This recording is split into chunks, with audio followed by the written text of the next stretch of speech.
오늘 하나님의 말씀의 제목은 온전한 관계 회복을 하려면입니다. 우리 옆에 있는 분과 함께 이렇게 인사하겠습니다. 관계가 회복될 때 축복의 문이 열립니다. 이렇게 인사하겠습니다. 시작. 관계가 회복될 때 축복의 문이 열립니다. 아멘.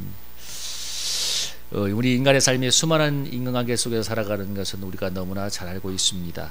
우리는 싫든 좋든 인간관계 속에 살아가고, 또 그래서 인간관계가 좋은 것은 행복하기도 한 것이고, 또 좋은 만남은 인생을 성공으로 끌기도 하지만, 또 반대로 인간관계가 좋지 않은 것은 사람을 불행하게 만들고 또 인생을 실패의 나락으로 끌어들이기도 합니다. 그래서 사실 직장생활하는 사람들이, 거의 대다수의 사람들이 얘기하는 것이 일이 힘든 것보다도 뭐예요? 관계가 힘들기 때문에 괴롭다고 하죠. 그래서 요즘 뭐 신조가 있잖아요. 직장생활들 꼰대 뭐 이런 얘기 많이 하는데, 어쨌든 관계가 쉽지 않은 것을 알 수 있는데, 문제는 관계가 너무나 중요한데 관계가 참 어렵다는 것입니다. 관계라는 것은 중요하지만 인간을 이해할 수 있는 그런 심성도 필요하고, 인격의 성숙도 필요하고, 또 인간관계를 잘 맺어갈 수 있는 기술도 필요한 게 이게 바로 관계의 기술이고, 또 그거에서 종합예술과도 같은 건데요. 근데 이렇게 관계가 중요하고 또 어렵지만, 관계는 깨어지기가 쉬운데 깨어진 관계가 회복되는 것도 아주 어렵습니다. 사랑하는 부부가 만나서 여러분, 많은 사람들이 이혼을 하지 않습니까? 근데 다시 회복하기는 정말 너무나 어려운 것입니다. 그럼에도 불구하고 깨어진 관계가 회복되는 것은 너무 중요하고 중요한 것인데요. 왜냐하면 어렵긴 하지만 깨어진 관계, 어그러진 관계가 회복될 때 축복의 문이 열리기 때문에 그렇습니다.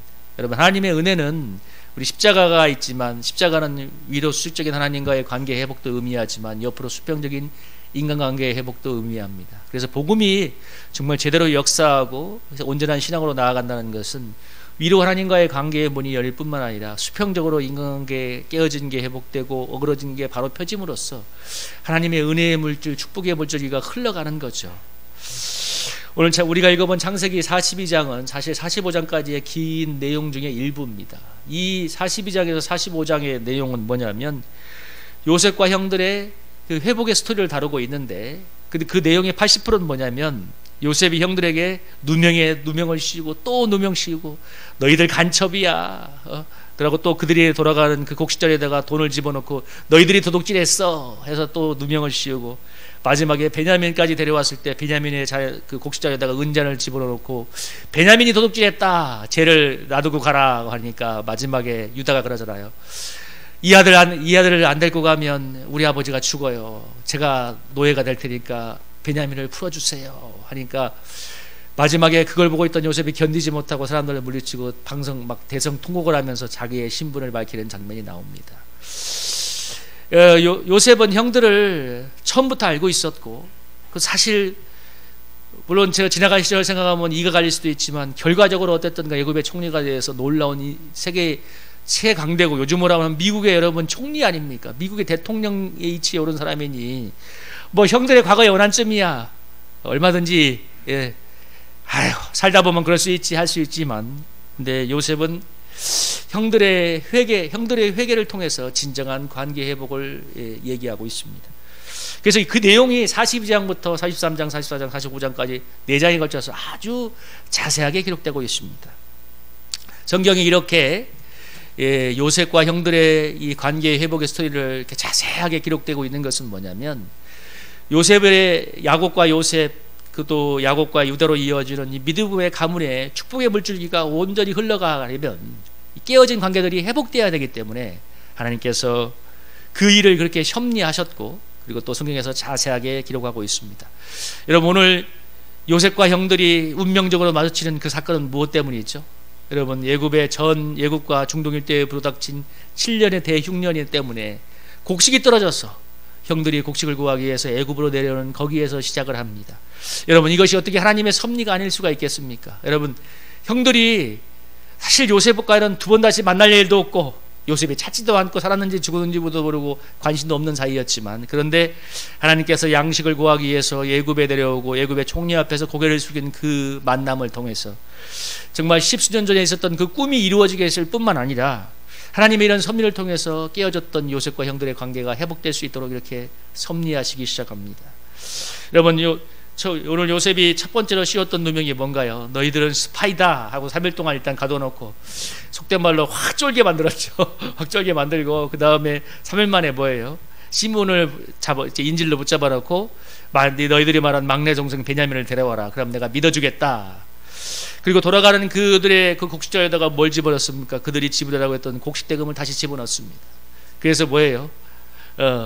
우리가 돈을 안 주고 왔다. 우리가 돈을 잘못했다가 노동으로 올릴 수 있겠구나 하는 그런 그들에게 겁을 집어먹게 했고, 오늘 뒤에 그 20몇 장인가 21몇 장에 보면 누벤인가 누가 그러잖아요. 우리가 전에 동생을 이렇게 요셉을 팔아넘긴 그 핏값을 하나님이 이렇게 찾으시는갑다.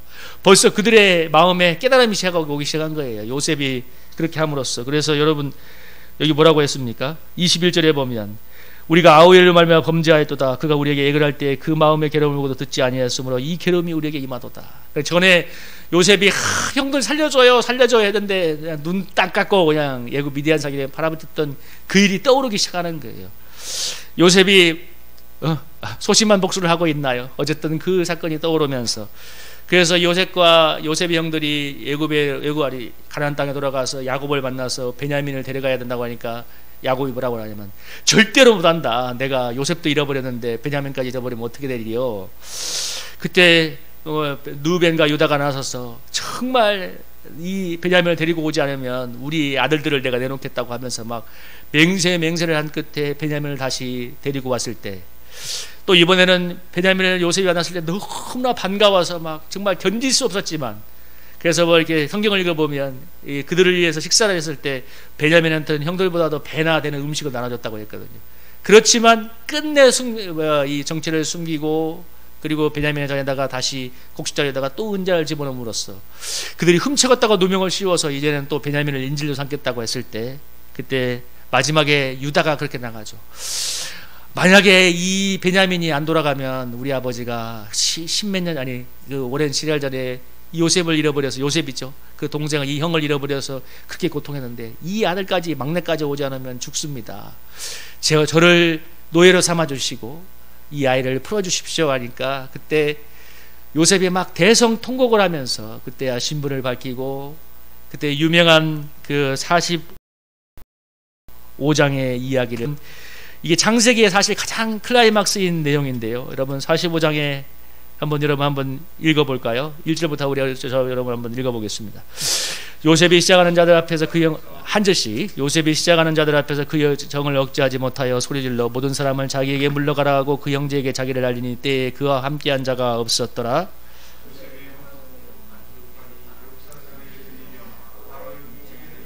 요셉이 그 형들에게 이르되 나는 요셉이라 내 아버지께서 아직 살아계시니까 형들이 그 앞에서 놀라서 능히 대답하지 못하니라.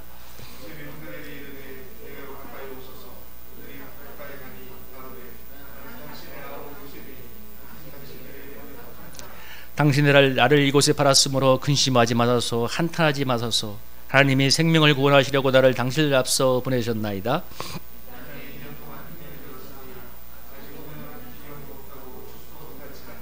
우리 7, 8절 함께 읽겠습니다. 시작.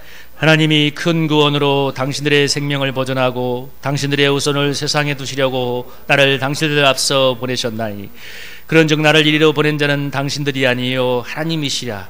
하나님이 나로 바로의 아비를 삼으시며 그 온 집의 주를 삼으시며 애굽 온 땅의 치자를 삼으셨나이다. 아멘. 이게 창세기의 가장 클라이막스의 모이고 요셉의 인생의 가장 아름다운 실행 고백이죠. 요셉이 뭐라고 합니까? 형들 앞에서 나를 이곳에 보낸 것은 당신들이 아니라 하나님이다. 하나님께서 이 큰 흉년에서 당신들을 구원하기 위해서 나를 앞서 보내셨습니다. 그래서 8절에 나를 이리로 보낸 자는 당신들이 아니요 하나님이십니다는 아름다운 신앙 고백을 하고 있습니다. 사실 이 신앙 고백, 또 이 요셉의 이 얘기가 모든 지나간 시간을 다 아름다운 하나님의 섭리 스테로로 마무리하는 이야기죠. 그러나 오늘 얘기하고 싶은 건 뭐냐면, 이 결정적인 고백을 하기 이전에 요셉이 형들에게 했던 일들을 생각해 볼 필요가 있다는 것입니다. 요셉이 뭐예요? 그 전까지, 여기 1절에 뭐예요? 그 정을 억제하지 못해서, 그 44절 후반부에 보면 유다가 마지막에 이 제발 베냐민을 풀어주고 저를 보내십시오, 막 너무나 진정한 그 회개의 모습을 보이니까 요셉이 견디질 못해서 울면서 이 고백을 하고 있습니다. 여러분, 그러니까 이 요셉이 한 것은 하나님께서 하신 위대한 섭리의 역사, 큰 구원을 이루려는 하나님의 섭리 역사에 대한 고백이자 인생의 간증이지만, 중요한 건 요셉이 그 전에 형들의 죄에 대해서 분명하게 다루었다는 것입니다.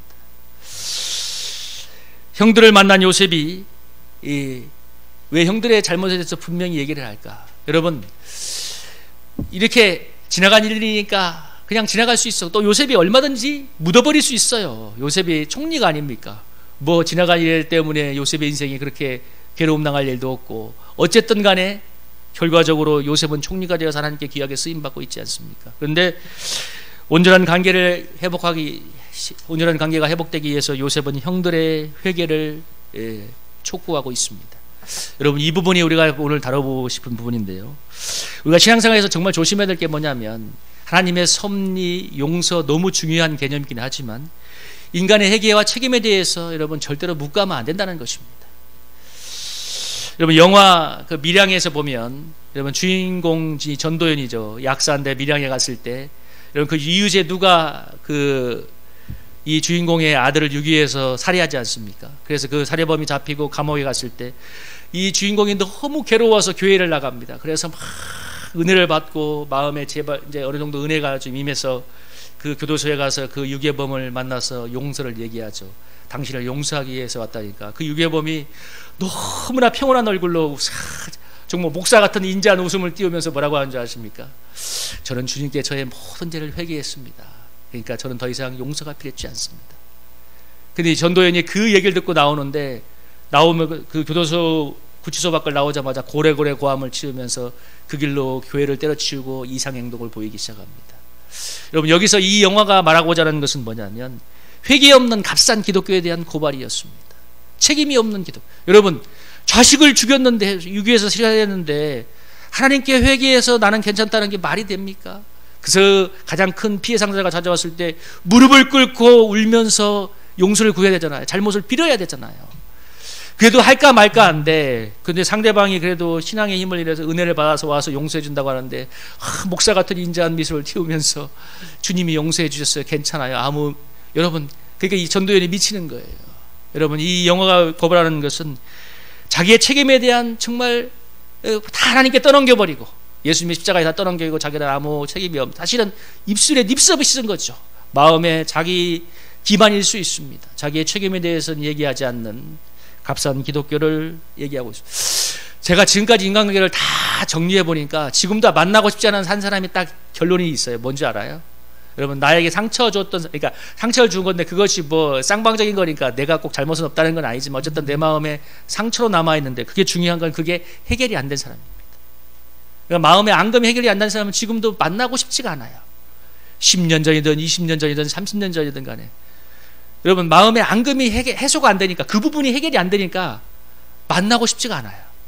그러니까 물론 뭐 이미 나도 많은 시간도 지났고 모든 게 삶이 다 달라져서 만날 이유도 없지만 지금 만난다고 해도 만나고 싶지가 않아요. 여러분, 해결이 안 됐기 때문에 그렇습니다. 그러니까 그분과는 관계가 회복이 안 되는 거죠. 요즘 넷플릭스에서 아주 유명한 드라마가 더 글로리라고 하는 드라마가 나오고 있는데, 이게 이 학원 폭력을 주제로 한 겁니다. 학원 고등학생 때 그 아주 이 사회적 약자인 그 여학생이 일진들에게 학원 폭력을 당하는데 막 고데기로 막 몸을 지지고 정말 너무나 가혹한 학원 폭력을 당해서 이렇게 경찰서에 고백하고 학교에 진정을 했는데, 이 일진들은 너무나 사회적인 유력자의 가문의 자제들이고 본인은 너무 힘없는 사회적 약자이기 때문에 결론은 그들에게 아무 책임이 없고 자기는 자퇴를 하고 마는 그런 내용입니다. 그래서 이 주인공이 그냥 일을 갈면서 20년간 준비를 해서 교사가 되어서 치밀한 복수를 하는 그런 내용입니다. 근데 이게 요즘 전 세계적으로 선풍적인 인기를 끌고 있어요. 근데 이게 유튜브에 떠오르는 영상의 밑에 있는 댓글을 조금 읽어봤는데, 전부 다 뭐라고 하냐면, 학원 폭력을 당한 여주인공이 이 복수하는 것은 너무나 정당하고 처절한 복수를 원한다. 이게 거의 댓글이에요. 그러니까 어느 누구도 학원 폭력을 했던 일진에 대해서 눈꽃만치의 자비도 없고 정말 처절한 복수를 하고 끝냈으면 좋겠다는 게 사람들의 댓글이었어. 근데 거기서 어떤 내용이 나오냐면, 이 자기 가장 괴롭힘을 주었던 그 일진의 그 여학생이 나중에 먼 시간 뒤에 이제 그 일진의 그 자기를 괴롭혔던 그 여학생의 딸이 다니는 그 초등학교의 교회 담임으로 의도적으로 이 주인공이 옵니다. 그래서 둘이 학부모와 선생으로 맞아치게 됐을 때 이렇게 얘기합니다. 다 지나간 일인데 이제 뭐라고 할 거야. 그러니까 이제 그 피해를 주었던 일진 그 여학생 출신이 얘기하니까 뭐라고 이렇게 얘기하는 거예요. 다 지나간 일인데 어떻게 하냐고. 지나간 일인데. 그러니까 그러면서 그 뭐라고 막 악독한 저주를 달리냐면 그때 죽어버리지 왜 살아서 왔냐고 막 이러니까 그 주인공이 뭐라고 하냐면 누구 죽으라고. 내가 죽어서 누구 죽으라고. 그러면서 받아치면서 이제 복수를 치밀하게 하는 내용인데, 여러분 그 복수심이 트라우마가 그렇게 그 인생에, 그러니까 그게 거꾸로 막 인생을 다시 올리는 이 복수심으로 작용해서 선생까지 되었지만 그 내용이 그렇게 전 세계적으로 사람들에게 선풍적인 일기를 끌고 있어요. 여러분 만약에 형들에게 있어서 요셉에 했던 그 일들은 지나간 일인 거 분명해요. 지나간 일인 거 분명한데, 그런데 요셉에게 있어서 그 일이 어떻게 지나간 일입니까? 어떻게 아무것도 아닌 일입니까?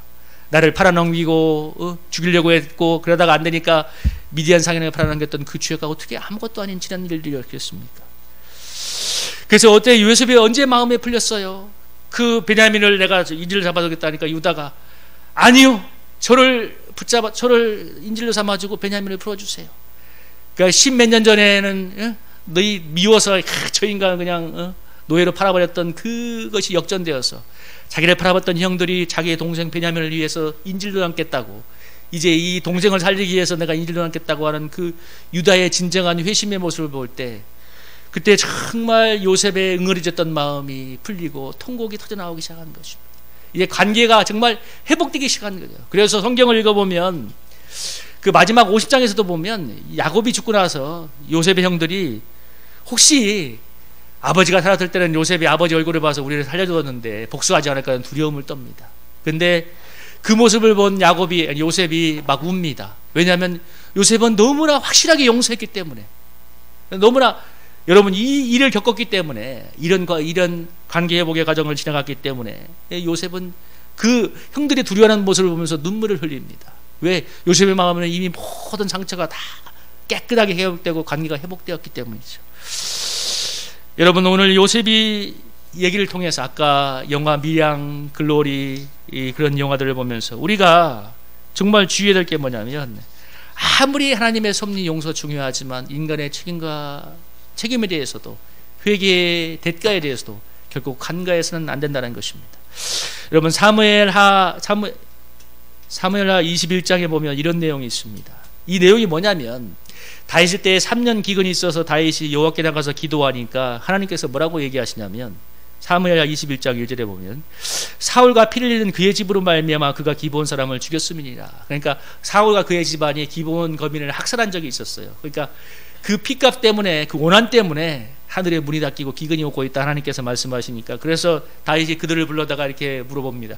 어떻게 해야 너희들이 원한을 풀고 우리 여호와의 백성을 위하여 축복을 빌겠냐 하니까 기본 사람들이 뭐라고 하냐면 4절에 이렇게 얘기하죠. 이 문제는 은과 금의 문제, 돈의 문제가 아니니, 그러니까 5절에 6절에 뭐라고 합니까? 그러니까 우리가 이렇게 당했으니까 이 사울 집안의 사람 7을 우리에게 내어서 목매달게 하소서. 그러면 우리가 원한을 풀겠습니다. 그러니까 여러분 6절에 뭐라고 합니까? 왕이 이르되 내가 내주리라. 그래서 다윗이 7명의 사울 집안 사람을 이 기브온 거민에게 내주고, 그리고 나서 여러분 기브온 거민들이 그 7명을 목매달라고 나서 원한을 풀었을 때, 여러분 성경에 비가 내리기 시작했다고 얘기하고 있습니다. 여러분 무슨 얘기입니까? 아무리 지나간 일이지만 그 일이 원한이 되고 그 일이 관계의 문을 닫게 하고 있으니까 뭐라고 했어요? 다윗이 3절에 얘기하죠. 어떻게 속죄하여야 너희가 여호와의 기업을 위하여 복을 얻겠느냐. 여러분 이게 중요한 거예요. 어떻게 속죄해야 그 다음에 뭐예요? 여호와의 기업을 위하여 복을 빌겠느냐. 여러분 왜 관계를 회복해야 되는가? 여러분 이것이 해결되어야만 뭡니까? 온전한 축복의 문이 열리기 때문에 그렇습니다. 여러분 우리 마태복음에도 나오죠. 여러분 이 말씀 너무 잘, 마태복음 25장 24절 26절에 뭐라고 했습니까? 예물을 제단 앞에 두고 거기서 형제 화목하고 구유에 와서 예물을 드리라. 너희를 고발하는 자가 있을까 두렵다고. 그러니까 예물을 제단 앞에 드리기자 형제와 먼저 화목하고 와서 예물을 드리라고 얘기하고 있습니다. 여러분, 주님의 용서의 은혜가 어떻게 오는가 잘 생각해 보면, 여러분, 우리가 어떻게 용서의 은혜를 느낀가요? 나는 아무런 죄도 없고 나는 의인이라고 생각하는 사람이 어떻게 용서의 은혜가 느껴지겠습니까? 정말 내 죄가 애통하고 이 죄 때문에 주님이 돌아가셨거나 할 때 그 주님의 용서의 은혜가 물밀듯이 오는 거잖아요. 마찬가지로 인간관계의 문제도 똑같은 거예요. 여러분, 나는 아무런 책임도 없고 아니면 저 사람은 아무런 책임도 없다고 느끼는데 어떻게 진정한 용서가 되겠습니까? 봐봐요. 하나님도 우리가 주님 나의 이런 죄 때문에 회개합니다 할 때 주님의 용서가 구체적으로 느껴지는 것처럼, 아까 요셉이 베냐민을 인질로 잡아두고 하려고 할 때 유다가 나 저를 제발 대신 인질로 잡았어야 할 때 그 십수년 전에 그 상처가 녹아난 것처럼, 여러분, 우리의 인간관계의 회복, 이것은 쌍방간에 내가 한 잘못에 대해서 회개할 부분에 대해서 철저한 회개도 있고 내가 책임져야 되는 데서 책임지는 것도 필요하고, 그때 여러분 관계의 문이 열려가게 되는 것입니다. 여러분, 제가 우리 아버지와의 관계가, 저 아버지는 20대 중반에 돌아가셨어요. 근데 하나님께서 먼 시간이 지나서 뭘 깨닫게 하셨냐면, 물론 그 당시도 아버지를 용서했다고 생각했고 그렇게 믿고 살았지만 먼 시간이 지나서 제가 느꼈던 것은 두 가지였습니다. 하나는 아버지의 죄와 허물은 아버지의 죄와 허물이 맞다는 것입니다. 그래서 제가 하나님께 고발해서, 하나님, 우리 아버지 이런 것 때문에 제가 너무 힘들었어요. 우리 가족이 상처받았어요. 그러면서 하나님께 대신, 아버지는 돌아가셨기 때문에 제가 대신 아버지의 죄와 허물을 회개하고 기도했습니다. 두 번째는 제가 그런 아버지를 미워하고 경멸했던 죄에 대해서 회개했습니다. 정말 진정성 있는 회개가 나오더라. 아니, 그 전까지는 그런 회개가 안 나왔어요. 왜? 그 아버지의 죄 문제에 대해서 먼저 해결이 안 되니까 내 마음에 진정한 회개가 안 나오는 거예요. 이게 쌍방을 같이 가는 거예요. 그러니까 내가 아버지의 죄와 허물에 대해서, 아버지는 돌아가셨지만 제가 대신 회개하고 정말 하나님의 은혜를, 용서를 구하고, 그러니까 내가 아버지에 대해서 잘못했던 내 죄에 대해서 입술로 저주했던 것, 미워했던 것 정말 진정으로 회개하게 되었습니다.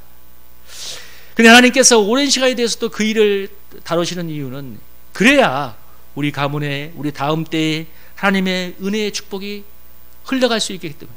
여러분, 그 다윗이 얘기하잖아요. 여러분, 어떻게 속죄해야, 3절에 너희가 여호와의 기업을 위하여 복을 빌겠느냐. 여러분, 안산에서 목회하는 저의 옛날에 세미나에서 같이 만났던 목사님이 계신데, 그분이 조그마한 교회를 개척해서 세웠던 아버지 교회를 물려받은 분인데, 이 아버지가 너무 성실하셨고 헌신적이었는데 율법적이었대요. 그는 아버지를 되게, 형제가 더 쌍둥이가 둘이 있었는데 이 쌍둥이 둘 다 목회자가 되는데 아버지를 정말 싫어하고 경멸하기까지 했답니다. 그리고 또 뭐가 있냐면, 형은 아버지로부터 아버지는 자녀들이 이 아버지가 개척한 교회를 물려받기 원했는데 형이 싫어서 형은 캐나다로 유학을 가버리고, 그래서 어쩔 수 없이 자기가 물려받았대요. 근데 그 오래된 교회고 무엇인가 정말 부흥도 안 되고 너무 힘들었던 교회인데, 근데 어느 세미나에 가서 자기가 은혜를 받고 자기의 죄와 허물에 대해서 깨닫고 회개하기 시작해서 아버지와 이제 화해를 하기 시작했는데, 그 다음에 그분의 감정이 뭐라고 하냐면, 결과적으로 그 10몇 년 동안 그 자기 교회를 있던 상가교회를 처분하고 이 옆에 있는 건물로 옮기려고 했는데, 좋은 자리가 있어서 그게 안 나갔대요. 근데 그렇게 관계가 회복되고 나서 이렇게 성령 역사가 일어나기 시작하니까 그 안 되던 일이 그냥 순식간에 이루어져서 그 교회를 정리해버리고 옆에 있는 좋은 길목에 있는 상가를 얻어서 교회를 새로 이렇게 단장했다는 얘기를 했습니다. 그러면서 교회가 아름답게 세워져가는 모습을 간증했는데, 참 들으면서 은혜가 되었습니다. 하나님이 우리의 인간관계가 회복되기를 원하시는 것은 다른 것이 아니라 하나님의 진정한 은혜의 축복이 흘러가기 원하기 때문에 그렇습니다. 여러분, 뭐라고 했어요? 관계를 타고 흐른다고 했잖아요. 근데 관계가 깨어지고 어그러져 있으면 흘러갈 수가 없는 것입니다. 하나님과 관계가 어그러져 있어도 마찬가지고 옆으로 수평적인 인간관계가 어그러져 있어도 마찬가지인 것입니다. 그래서 여러분, 우리가 깨달아야 되는 것은 뭐냐면, 인생을 열심히 사는 것보다 훨씬 더 중요한 건 뭐냐면, 이 깨어진 관계, 어그러진 관계를 잘 잡는 것이 훨씬 더 중요하다는 걸 기억하시기 바랍니다. 여러분, 회사 생활을 못하는 사람들이 일을 못해서 열심히 못해서가 아니라 인간관계가 나빠서 많이 회사를 그만둡니다. 여러분, 우리의 삶에 하나님과 내 사이, 그리고 이과의 관계 회복을 하기 위해서 하나님께서 그 흉년을 사용해서 요셉의 형들이 요셉 앞에 서게 했던 것처럼 하나님께서 이렇게 섭리적으로 우리의 삶을 인도해 가고 있습니다. 어떤 환경, 사건, 사람과의 만남을 통해서 우리가 깨닫고 고치도록 도와주십니다. 그것은 우리를 괴롭히려는 것이 아니라 정말 온전한 축복이 흘러가는 축복의 인생이 되도록 기를 원하시기 때문에 그렇습니다. 여러분, 우리가 하나님의 섭리적인 간섭과 인도하심에 민감하게 반응하고 우리가 고칠 것은 고치고 회개할 것은 회개시고 또 진실하고 겸손하게 반응함으로써 여러분, 우리 모든 무너졌던 관계 회복되고 어그러졌던 관계가 고침을 받고 깨어진 관계가 회복됨으로써 우리의 인생에 하나님의 놀라운 축복이 흘러넘치는 그런 은혜의 인생이 되기를 주님의 이름으로 축복합니다.